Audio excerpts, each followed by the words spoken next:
Climax పై కీలక విషయాలు చెప్పిన బోయపాటి. టాలీవుడ్ సెన్సేషనల్ డైరెక్టర్ బోయపాటి శ్రీను ఆదివారం తిరుమల శ్రీవారిని, తిరుపతి తాతయ్య గుంట గంగమ్మను దర్శించుకున్నారు. 2 దశాబ్దాలుగా మాస్ సినిమాలతో ప్రేక్షకులను అలరిస్తున్న ఆయన తిరుపతి ప్రాంతంలో తనకున్న విడదీయలేని అనుబంధాన్ని పంచుతున్నారు. ఇక్కడ అద్భుతమైన లొకేషన్లు ఉన్నప్పటికీ షూటింగ్లు చేయడానికి దర్శకులు ఎందుకు వెనకాడుతున్నారో బోయపాటి వివరించారు.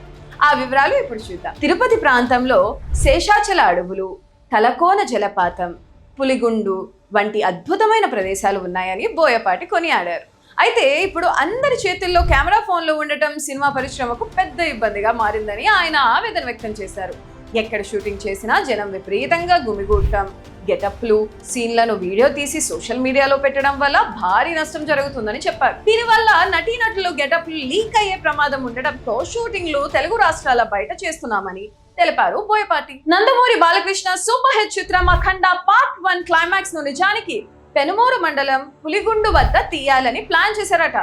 కానీ అక్కడ లొకేషన్ పరిశీలనకు వెళ్లిన బోయపాటిని చూడటానికే వందలాది మంది తరలొచ్చారు. ఒకవేళ బాలయ్యతో అక్కడ షూటింగ్ చేస్తే అఘోరా గెటప్ లీక్ అవడం ఖాయమని భావించిన బోయపాటి చివరకు షూటింగ్ లొకేషన్ మార్చి తమిళనాడులోని సెంజికోటలో చిత్రీకరించాల్సి వచ్చిందని ఒక ఆసక్తికరమైన విషయాన్ని బయటపెట్టారు. శ్రీవారి ఆశీస్సులతోనే తాను ఈ స్థాయిలో ఉన్నానని నమ్మే బోయపాటి తన వివాహం కూడా తిరుమల 1000 కాళ్ల మండపంలో జరిగిందని గుర్తు చేసుకున్నారు.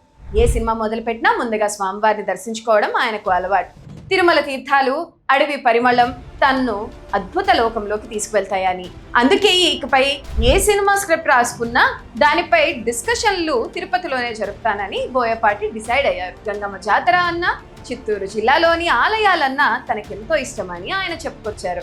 షూటింగ్ ఇబ్బందులు ఉన్న తిరుపతి పట్ల బోయపాటి శ్రీనుకి ఉన్న ప్రేమ వెలకట్టలేనిది. తన తదుపరి సినిమాల చర్చలను ఇక్కడే నిర్వహించబోతున్నానని చెప్పడం ద్వారా ఆయన తన ఆత్మీయతను చాటుకున్నారు. మరి బోయపాటి తన కొత్త ప్రాజెక్ట్ ను బాలయ్యతో చేస్తారో లేక మరో స్టార్ హీరోతో చేస్తారో వేచి చూడాలి.